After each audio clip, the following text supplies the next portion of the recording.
esta película mexicana, se rememoran los sucesos acaecidos en la Plaza de las Tres Culturas, de Tlatelolco, en la Ciudad de México, que muchos de aquella época y de la actual, desearían no hubiese ocurrido, porque la historia da lecciones de que los errores, sí se vuelven a cometer. La tenue y breve semblanza de la Sarracina, en la película de Rojo Amanecer, principia con la vida de una familia, que procura representar las condiciones de bienestar de la entonces existente clase media en el país, en un departamento del conjunto urbano Presidente Adolfo López Mateos de Nonoalco, Tlatelolco, presidente del que fuera colaborador, como secretario de Gobernación, Gustavo Díaz Ordaz. Al tratarse de una película editada, por razones de autorización y clasificación para enviarla a los cines, requiere un trabajo adicional, de carácter explicativo que permita una mayor comprensión del movimiento y de su desenlace, motivo de esta presentación.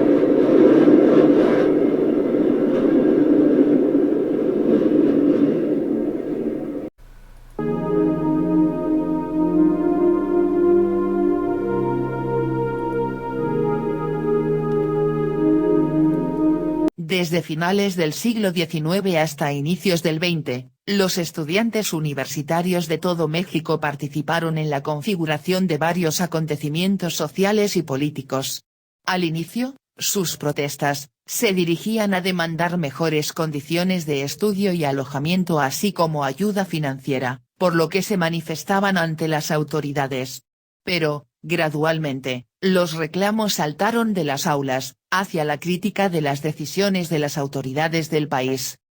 Las protestas fueron consideradas pequeñas propuestas críticas, de poca relevancia, pero con el transcurrir del tiempo, grabarían el inicio de un movimiento que paulatinamente se iría trazando con particularidades propias, haciendo historia de los movimientos sociales de México. Las manifestaciones y protestas estudiantiles comenzaron a tocar temas y problemas que no se relacionaban directamente con la universidad, sino con asuntos de la política nacional, por ejemplo, la protesta realizada por los universitarios, en 1884, contra la aprobación del Congreso a la ley que permitía al gobierno de Manuel González negociar, en condiciones onerosas y poco dignas, la deuda inglesa. Las intensas movilizaciones por la reelección de Díaz en 1895, dirigidas por los alumnos michoacanos, o las enormes manifestaciones encabezadas por universitarios del mismo estado, en 1910, contra la política gubernamental. Las protestas juveniles se hicieron más frecuentes, brotando en distintas partes del país, necesitando una organización representativa que uniera los intereses de los universitarios y contar con el apoyo de todos los estudiantes, por lo que se plantearon el apremio de crear una sola, tarea que concretaron pocos años después.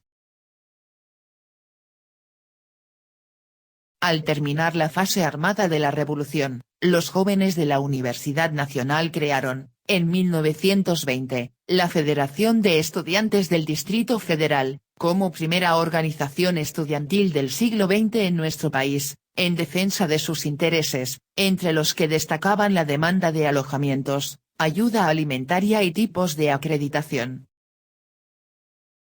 La acción de organizaciones consolidadas de los jóvenes, como participación política, se dio hasta 1923, cuando la Federación de Estudiantes se propuso lograr la autonomía de la Universidad Nacional. 4 años más tarde, se fundó la Confederación Nacional de Estudiantes, que creaba reglas de participación democrática de elección, admitiendo distintas corrientes políticas, y decisiones por consenso. Estas características de la Confederación Nacional de Estudiantes, le brindaron una enorme legitimidad entre las filas estudiantiles y le permitió contar con un lugar preponderante durante el conflicto de 1929, como fuerza política importante, con la que se obtuvo la autonomía universitaria, lugar igualmente importante jugó en las luchas juveniles de 1933-1934. en defensa de la libertad de cátedra. De modo paulatino, las organizaciones estudiantiles fueron perdiendo presencia, aunque en 1938, apoyaron de forma muy importante la expropiación petrolera, su representación política inició su declive, al presentarse una crisis en las viejas organizaciones estudiantiles. El primero de ellos se dio en 1933, y tuvo como centro del conflicto, la orientación socialista en la educación en el país, de lo cual habría que señalar, que aun cuando se le atribuye a Lázaro Cárdenas, el origen de ese planteamiento, ya existían pronunciamientos que lo proponían, como es el caso de autoridades y organizaciones estudiantiles de la Universidad de Michoacán que, desde su fundación, habían pugnado por darle un carácter social a la educación primaria, secundaria y profesional. En 1928, al presentarle al gobernador Lázaro Cárdenas, un proyecto específico poco antes de terminar su mandato, a fin de modificar el artículo 3 de la Constitución local.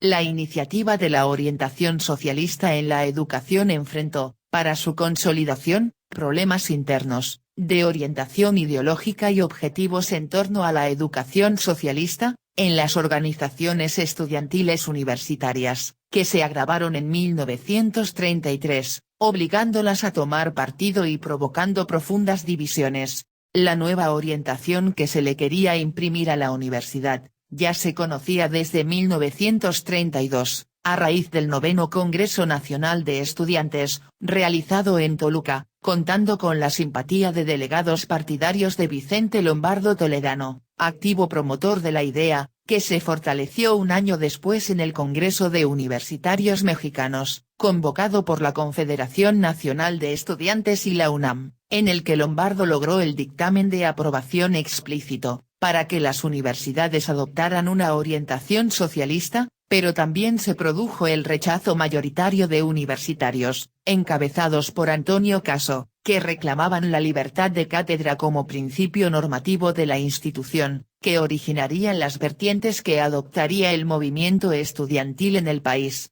La idea de Vicente Lombardo se impuso transitoriamente, porque antes de terminar el Congreso, estudiantes de la Unión Nacional de Estudiantes Católicos, apoyado por asociaciones, grupos y alumnos de diversas tendencias, liberales, socialistas y católicos, expulsaron al rector Roberto Medellín de la universidad y a Lombardo Toledano, provocando el rompimiento en el movimiento estudiantil. Del lado de la Confederación Nacional de Estudiantes, estaban las fuerzas defensoras de la libertad de cátedra, liberales, marxistas, independientes, católicos y miembros del Partido Comunista Mexicano, y, por el lado de Vicente Lombardo, se encontraban los seguidores, que apoyaban vehementemente su reforma. En esta circunstancia, las normales, los institutos tecnológicos y las universidades de Guadalajara y Michoacán, optaron por la defensa e implantación de la educación socialista. La disputa por la dirigencia de la organización estudiantil, resultó a favor de las denominadas fuerzas liberales, que se apoderaron, en 1933, de la dirección de la Confederación Nacional de Estudiantes, en tanto que los seguidores de la educación socialista decidieron alejarse y constituir nuevas organizaciones independientes, dando origen a la Confederación de Estudiantes Socialistas de México, teniendo como principal fortificación, a la Universidad Michoacana. Este nuevo organismo emprendió dos congresos, en 1934 y 1935, donde se insistió en la tesis socialista.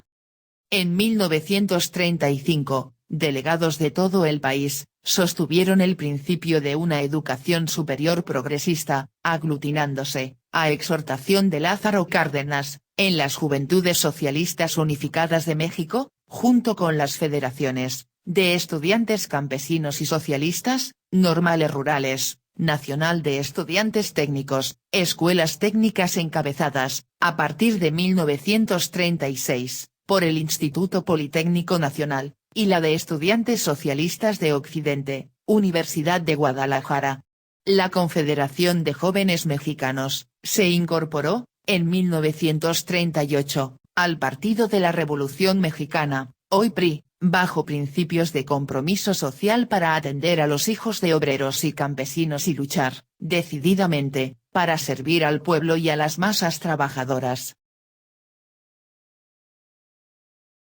La concepción educativa de filiación cardenista privilegiaba a las escuelas identificadas con la tradición popular de orientación técnica, en detrimento de los representantes universitarios. Así, el modelo de universidad y, principalmente, las profesiones denominadas liberales, sufrieron los embates de las severas restricciones presupuestales al grado de, literalmente, hacerlas desaparecer. El ejemplo más elocuente fue el de la UNAM cuando, en 1935, se declaró a la institución muerta, por no tener los medios elementales para subsistir y que fue salvada, gracias al altruismo de sus alumnos y maestros, quienes establecieron un comité reorganizador de la universidad que logró mantenerla en funcionamiento.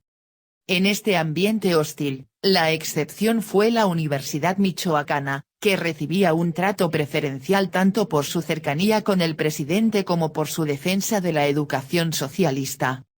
En la declaración final del Segundo Congreso de Estudiantes, realizado en Uruapan, Michoacán, se señaló la necesidad de modificar el artículo 3, como base de la enseñanza, formando comités de lucha, para combatir a las escuelas libres o las facultades autónomas, que se negaran a promover la educación socialista.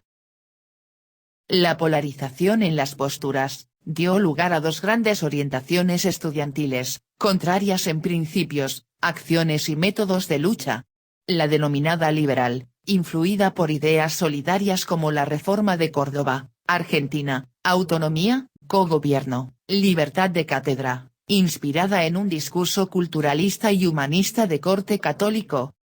Las principales organizaciones que representaban esta tradición fueron la Confederación Nacional de Estudiantes y la Federación de Estudiantes Universitarios, 1933-1948, independientes del Estado.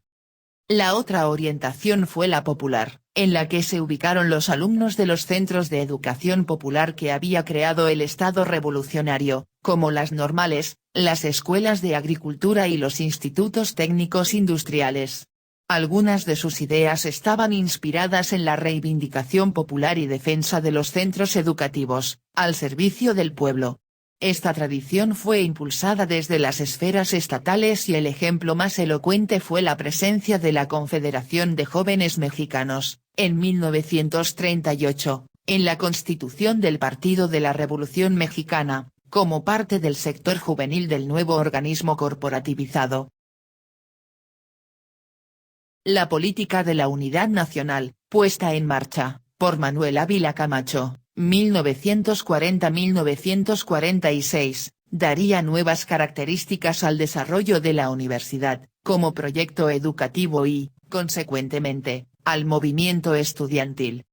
De esta manera, las profesiones liberales adquirieron un importante papel en la vida nacional, siendo consideradas centrales, en la industrialización del país, por lo que las universidades deberían ser más funcionales y eficientes, de modo que el Estado se propuso, racionalizar los servicios educativos en todos sus aspectos, incluyendo la educación popular, la implantación de la selección rigurosa en el ingreso y la marginación de los maestros y estudiantes, de la política académica.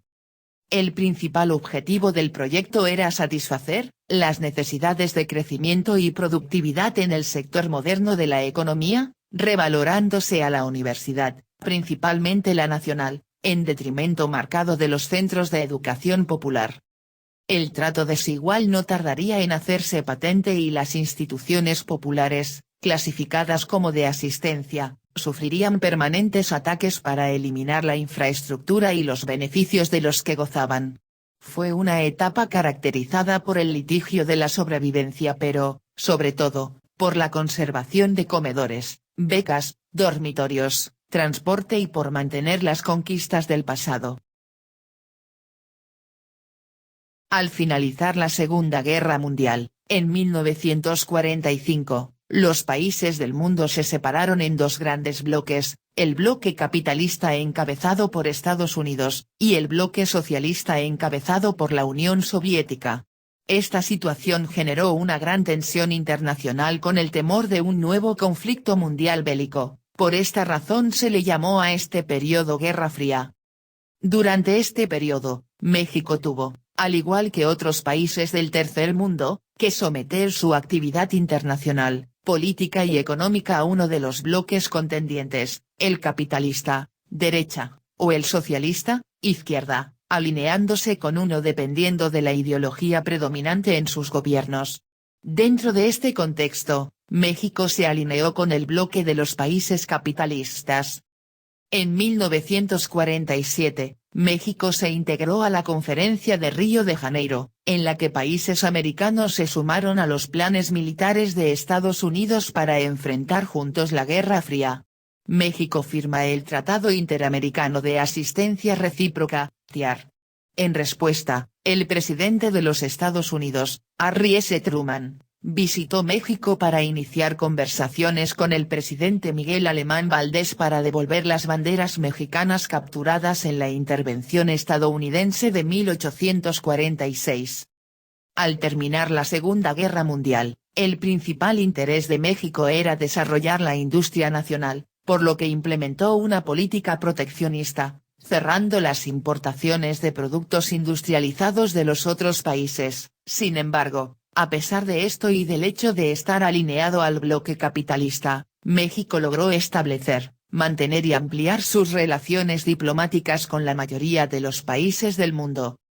Las consecuencias más importantes del hecho de que México se haya alineado al bloque capitalista fue el fomento de la inversión extranjera, debido a las relaciones con Estados Unidos, desarrollando al mismo tiempo, una mayor dependencia económica y tecnológica con este. Después de la Segunda Guerra Mundial, México abandonó el proyecto de autosuficiencia, de modelo económico nacionalista y dio un viraje a la política agraria, que lo llevó a cerrar los internados de Chapingo y del Instituto Politécnico Nacional, así como varias escuelas normales rurales, dejando de privilegiar la ampliación de la matrícula de educación superior para los sectores marginados, priorizando las carreras liberales sobre las técnicas.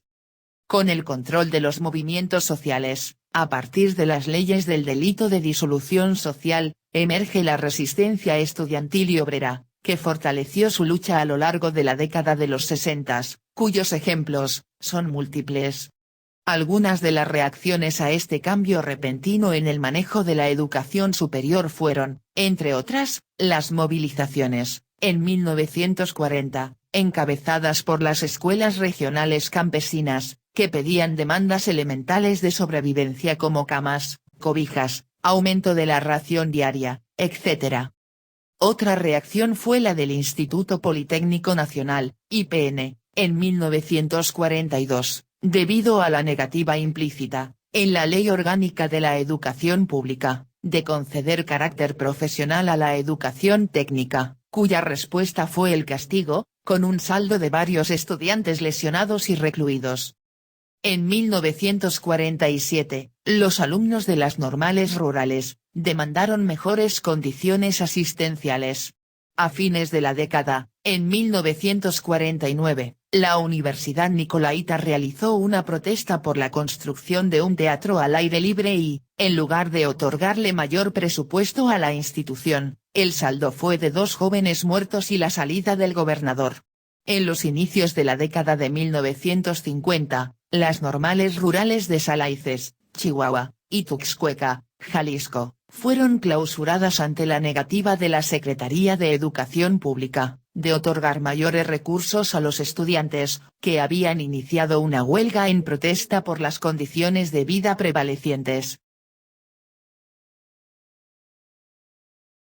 La clausura del Instituto Politécnico Nacional, por la Secretaría de Educación Pública, el 23 de mayo de 1950, durante el gobierno de Miguel Alemán Valdés, propiciado por estudiantes llamados gaviotas, jóvenes desamparados, hijos de campesinos u obreros, que anhelaban estudiar en el instituto con becas y albergue en los internados, pues dormían debajo de las instalaciones del estadio deportivo y se lanzaban por las obras que los estudiantes internos dejaban después de comer. En 1950, 22.000 estudiantes de la Escuela Nacional de Maestros y el Politécnico se movilizan, consiguen 1.000 raciones alimenticias y la renuncia del director del IPN Alejandro Guillot.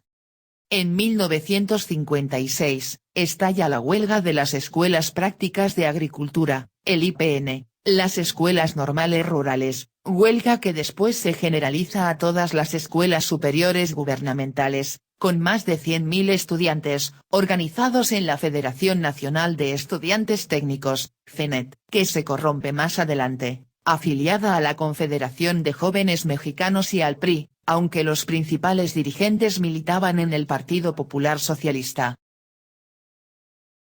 Los estudiantes del IPN presentaron sus ya viejas y desesperadas demandas, como la aprobación de la ley orgánica y cambio de director del instituto, la construcción de instalaciones y otras demandas materiales, así como la ampliación de las becas, entre otras. El IPN enfrentaba la saturación de la matrícula, debido a la migración producida por la crisis del campo, el espejismo de que la educación sería el motor de la movilidad social y, por el crecimiento demográfico explosivo del país. El movimiento del IPN, en 1956, se considera como un desenlace de la política educativa en contra de la orientación popular y sus instituciones, que marcaría el inicio de una nueva etapa en la historia de los movimientos estudiantiles, ya que las corrientes antagónicas tenderían a aproximarse para responder, de manera similar y conjunta, a los acontecimientos nacionales, desarrollados en un ambiente de descontento social, como el de telegrafistas, maestros de primaria, telefonistas, electricistas, ferrocarrileros y trabajadores de otros gremios. El movimiento del IPN reivindicaba un proyecto de corte popular, con una clara orientación nacionalista y de rechazo a la política poscardenista, que abandonaba los principios y la filosofía de la educación popular y politécnica. Además de las peticiones de tipo económico de los estudiantes, también se cuestionaba y exigía la democratización de los centros de estudio.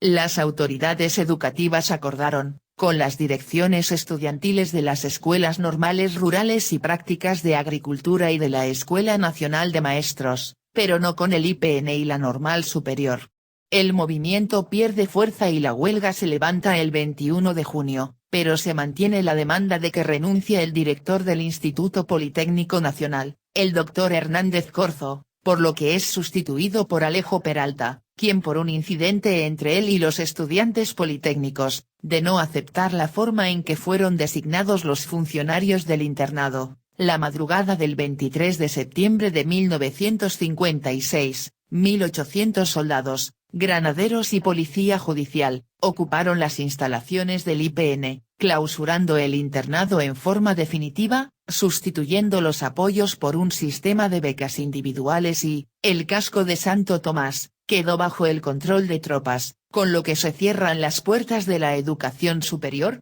a miles y miles de jóvenes de extracción popular. En 1954, las facultades de la Universidad Nacional Autónoma de México, que ocupaban el centro de la Ciudad de México, se reubican en su nueva sede de Ciudad Universitaria, con una matrícula constituida con menos de un 10% por hijos de obreros y campesinos. La asignación presupuestaria a la UNAM contrastaba con la drástica reducción del presupuesto al Instituto Politécnico Nacional, y a Chapingo, a quien también le cerraron su internado, al igual que a las escuelas normales rurales cuyo alumnado provenía de sectores populares y cuya formación se dirigía a crear bases de autonomía tecnológica y de apoyo a campesinos y obreros. El doble rasero presupuestal del gobierno federal, con que se apoyaba a las instituciones de educación superior, motivó enfrentamientos clasistas. La década de los 50, fue una etapa difícil para el movimiento estudiantil. Un ejemplo fue la situación que prevalecía en la UNAM. La Confederación Nacional de Estudiantes se mantenía como un rótulo controlado por la derecha católica, en tanto que la CEU estaba bajo las órdenes de un grupo reducido de estudiantes, ligado a los sectores del Partido Revolucionario Institucional. Los jóvenes veían en las organizaciones un trampolín para su futura carrera política, además se desenvolvían en un mercado laboral prometedor, pues la economía del país vivía una de sus mejores épocas, cuyo resultado fue que el gobierno de Adolfo Ruiz Cortines, 1952-1958, y los posteriores, implementaron una política denominada de desarrollo con estabilidad.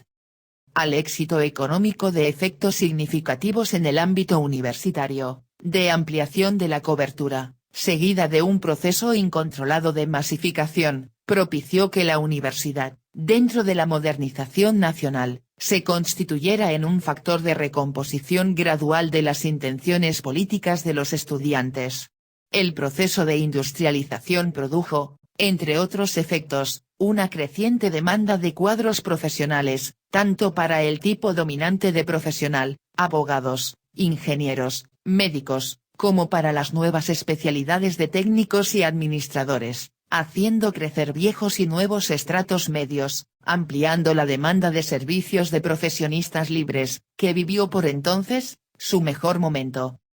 En otras palabras, se dio un fortalecimiento cuantitativo y cualitativo de estratos medios de la sociedad, en la denominada época dorada, que corresponde a la construcción de la ciudad universitaria y del incremento sustancial del subsidio estatal que, de 3 millones en 1940 pasó, a 14 en 1952, hasta alcanzar 115, en 1960, año en que se replantearían las relaciones Estado-Universidad, hasta su deterioro completo en 1968. Conforme los años 50 avanzaban, en otras instituciones tanto de la capital, como del interior del país, se deterioraban y recortaban los presupuestos, que resultó en la movilización estudiantil, en 1956, de la Universidad Michoacana, en demanda de mayores recursos, ante el gobierno de Dámaso Cárdenas del Río, hermano del presidente Lázaro Cárdenas.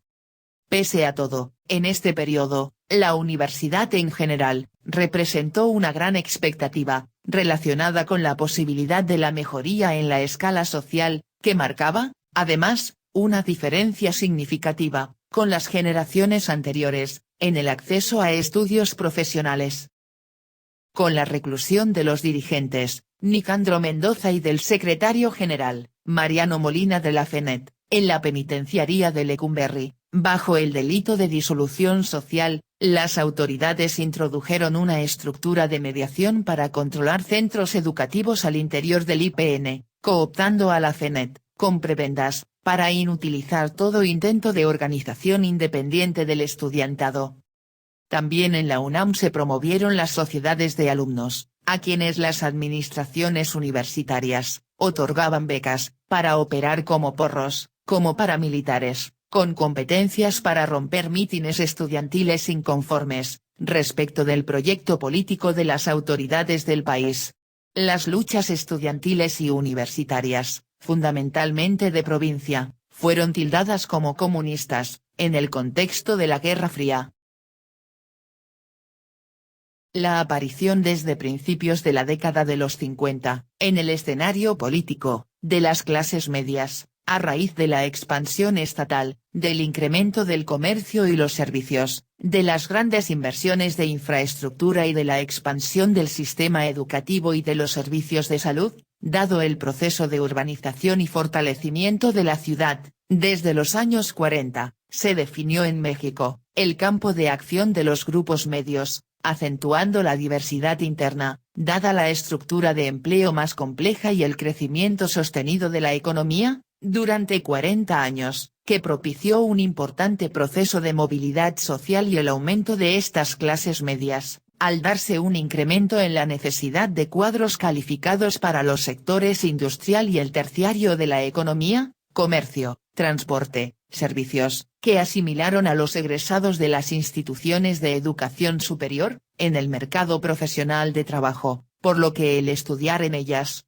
representaba un mecanismo poderoso de movilidad y de diferencia de tipo social, que comenzó a llegar a su fin a mediados de los 60 con la aparición de distintos movimientos sociales que cuestionarían severamente al régimen, por lo que puede así entenderse que en las universidades, se concentraban los hijos de la clase media.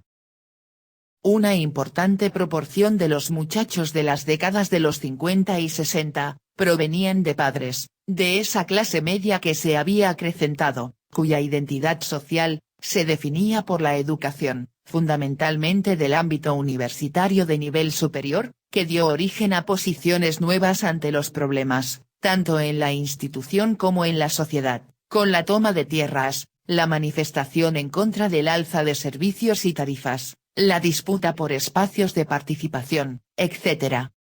Esta misma clase media, enfrentaría la crisis, marcada por la masificación de la matrícula, el derrumbe estrepitoso de los niveles académicos, el fracaso de los métodos tradicionales de enseñanza, la restricción presupuestal y de subsidios, la transformación regresiva de reclutamiento social de los estudiantes y de su inserción en el mercado de trabajo, que empezaba a mostrarse complicado. Campesinos y obreros manifestaron los primeros signos de descontento en contra de las condiciones de desventura económica y de dominio. El milagro mexicano, mostró la otra cara, para quienes pagaban los costos de la estrategia de acumulación, con subordinación y castigo, lo que se expresa en el rápido recuento de los movimientos ocurridos, entre 1958 y 1970, en un clima de confrontación y desacuerdo con la política de las autoridades del país.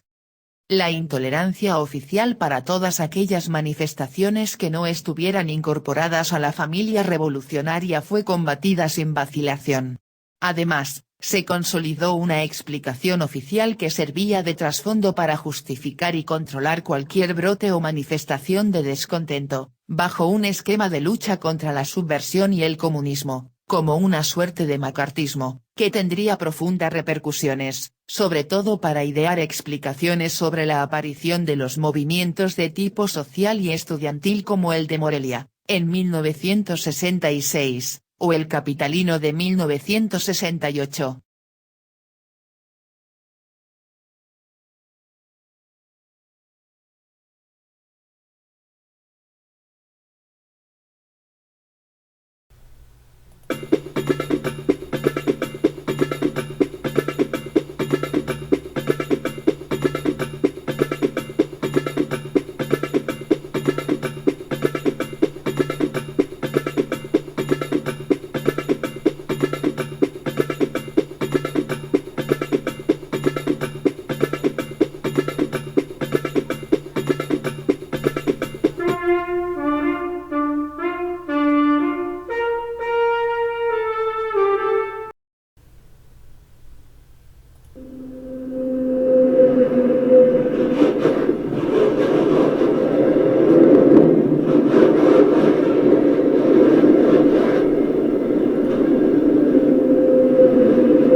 En 1960, el gobierno del estado convierte el colegio, en la Universidad de Guerrero, con una ley orgánica y una estructura organizacional vertical y sin autonomía, provocando la inconformidad de la Federación Estudiantil Universitaria Guerrerense, porque con las huelgas de 1956, los estudiantes habían logrado contar con órganos paritarios de gobierno, por lo que la demanda de autonomía y subsidios a la universidad, provoca de nuevo, la huelga del 20 de octubre de 1960, a la que se unió la Normal de Ayotzinapa, teniendo como presidente a Lucio Cabañas, confrontándose con el regimiento. Al introducir tropas, a la universidad, el gobernador Luis Raúl Caballero Aburto padecía la petición de renunciar, por la Asociación Cívica Guerrerense, en la que participaba Genaro Vázquez, uniéndose dos movimientos, el de los cívicos que denunciaban las tropelías de la administración y el estudiantil, que pugnaba por la autonomía universitaria. Este movimiento fue dominado en repetidas ocasiones por el gobernador, con la intervención de las fuerzas. El 6 de noviembre de 1960, soldados de infantería y policía, coartaron una marcha de más de 5.000 personas en Chilpancingo, resultando 2 personas gravemente heridas y 25 golpeados, seguida de un nuevo castigo en Acapulco, el 16 de noviembre de 1960, con un saldo de 23 heridos y 200 detenidos, así como de la dispersión de la Asamblea Permanente, instalada frente al Palacio de Gobierno, el 25 de ese mismo mes, sitiando a la universidad y deteniendo a un centenar de personas. A ello, se sumó la diseminación de una manifestación del 9 de diciembre de 1960, por lo que las familias tuvieron que refugiarse en un pórtico, donde fueron sacadas a golpes, con un saldo de más de 30 detenidos. El 11 de diciembre de 1960, en Atoyac, agentes se proyectan en contra del mitin convocado por el Frente Revolucionario Zapatista, con un saldo de un muerto y varios heridos, a pesar de lo cual el mitin no se disgrega, sino que aumenta su presión hasta liberar a los detenidos, entre ellos, a Lucio Cabañas. El 30 de diciembre de 1960, el gobernador Luis Raúl Caballero Aburto, ordenó intervenir, para disgregar a la población congregada que exigía su renuncia en Chilpancingo, con un saldo oficial de 15 muertos y decenas de heridos. Caballero Aburto fue enviado a Centroamérica, a una delegación diplomática. En 1961 se promulgó una nueva ley orgánica que daba continuidad al Consejo Universitario Paritario y que el rector fuera nombrado por el gobernador, en la Universidad de San Nicolás de Hidalgo en Morelia, la Nicolaita. La nueva ley orgánica favoreció las corrientes de izquierda que permitió al doctor Elí de Gortari llegar a la rectoría, pero la lucha interna en la universidad se extendió a la población, por lo que el gobierno aprobó una nueva ley orgánica, que acabó con el cogobierno universitario y se designaba al rector por una junta de gobierno, obligando a renunciar a de Gortari, por promover una ideología comunista, lo que incitó reacciones estudiantiles, reprimendas y detención de maestros y líderes universitarios.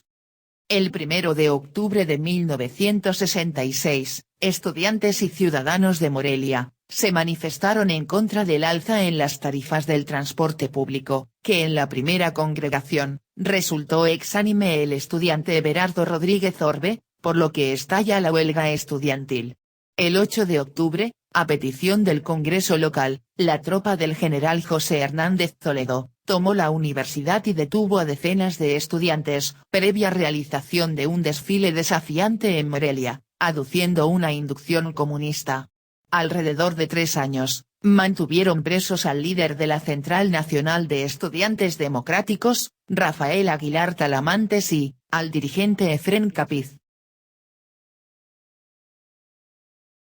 La resistencia estudiantil y obrera, que fortaleció su lucha a lo largo de la década de los 60, incorporó también a profesionistas, como es el caso de la huelga de médicos en 1965, que inició en noviembre de 1964, ante el reclamo del pago de aguinaldos atrasados y 206 residentes e internos del Hospital 20 de Noviembre del ISSSTE, que fueron despedidos y que desencadenó la formación de la Asociación Mexicana de Médicos Residentes e Internos, que organizó paros el día 26 de ese mes, abarcando a 40 hospitales del ISSSTE, Seguro Social y Ferrocarriles, a quienes el recién presidente Gustavo Díaz Ordaz solo otorgó un aumento mínimo de sueldos, sin atender ninguna otra demanda. Entre otros actos, resaltaron los ataques y la retención de enfermeras del Hospital 20 de Noviembre por ciertos grupos, de la FETSE, cientos de médicos despedidos y líderes recluidos.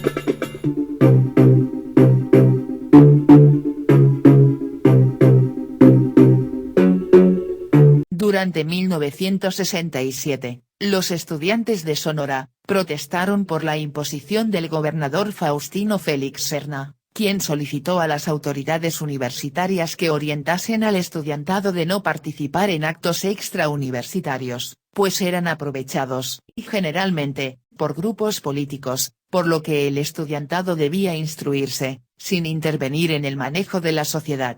Al no compartir esa postura, los estudiantes prosiguieron la protesta, siendo ocupada la universidad, con detenciones, no obstante la huelga continuó. Los estudiantes fueron acusados de ser los únicos responsables de los hechos, por lo que el 17 de mayo de 1967, el Congreso local votó por la intervención del Áscar en la universidad, al mando del general Hernández Toledo, desalojando a estudiantes por la fuerza y continuando la ocupación de la preparatoria de Navojoa, con nuevas redadas, entregándose las instalaciones al rector Moisés Canale Rodríguez. El noticiero que veía el abuelo de la familia, anunciaba los 10 días que faltaban para la conmemoración de los Juegos de la 19 Olimpiada. De los Juegos Olímpicos en la Ciudad de México, que se llevarían a cabo, del 12 al 27 de octubre de 1968, para lo cual se construyeron 2 villas olímpicas, inauguradas por el presidente Gustavo Díaz Ordaz en septiembre de 1968. La Villa Olímpica Miguel Hidalgo en honor a uno de los padres de la patria y la Villa Olímpica Narciso Mendoza hoy conocida como Villa Coapa, una para atletas y oficiales y otra, para jueces y participantes, además de rentarse hoteles y departamentos. 2 años antes de finalizar su periodo de gobierno, Gustavo Díaz Ordaz, confrontó el movimiento estudiantil de 1968 y todos los movimientos sociales, con castigos. La Fiscalía mexicana, en una investigación posterior, determinó que a partir del gobierno de Díaz Ordaz se realizaron detenciones ilegales, maltratos, acosos, investigaciones y acciones extrajudiciales, con el fin de extinguir el movimiento de 1968 en la ciudad y algunos estados de la República Mexicana. El National Security Archive, publicó el 26 de febrero de 2006, en Washington, el borrador de un informe sobre la llamada Guerra Sucia llevada a cabo en México durante las décadas de los 60s, 70s y 80s, elaborado por el gobierno mexicano para esclarecer algunas situaciones desarrolladas durante esas décadas. El trabajo fue realizado por el Dr. Ignacio Carrillo Prieto, fiscal especial para movimientos sociales y políticos del pasado, promovido por el presidente Vicente Fox, para investigar transgresiones contra los derechos humanos. Las contravenciones que detalló dicho informe, se cometieron durante las administraciones de Gustavo Díaz Ordaz, 1964-1970, Luis Echeverría Álvarez, 1970-1976, y José López Portillo, 1976-1982, contra cientos de ciudadanos mexicanos, tanto civiles inocentes, como militantes armados.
El 2 de octubre de 1968, estudiantes y civiles, se habían reunido en Tlatelolco, para realizar un mitin en la Plaza de las Tres Culturas, ubicada en la unidad habitacional de Tlatelolco. El objetivo de la reunión era dar a conocer un pliego petitorio de 6 puntos al gobierno de Gustavo Díaz Ordaz. A las 6:10 de la tarde, un helicóptero lanzó una bengala sobre la plaza, con lo que iniciaron los disparos desde lo alto de los edificios. Ante ello, las tropas que resguardaban la concentración, práctica usual, optaron por repeler la agresión, disparando contra la concentración, por miembros del Batallón Olimpia, un grupo de agentes del gobierno federal. Tras la confusión inicial por los disparos, miembros de ese grupo paramilitar y del ejército se coordinaron para detener ilegalmente a decenas de estudiantes. Ante el intercambio de fuego, la multitud se dispersó y varias personas buscaron refugiarse en alguno de los edificios que rodean a la plaza. Sin embargo, en las horas siguientes, agentes militares y policíacos realizaron cateos y detenciones de manifestantes dentro de varios departamentos de Tlatelolco. El mitin estudiantil, del 2 de octubre de 1968, se efectuó, después de que el día anterior, el ejército desocupara la ciudad universitaria de la UNAM, a la que había ingresado desde el 18 de septiembre de ese mismo año. El mitin de la Plaza de las Tres Culturas se realizó a solo 10 días antes de que se inauguraran los Juegos Olímpicos de México, por los cuales la ciudad y el país serían el centro de atención de los medios de todo el mundo. El movimiento estudiantil y su desenlace, han inspirado diversas expresiones culturales, como es la película de Rojo Amanecer de 1989.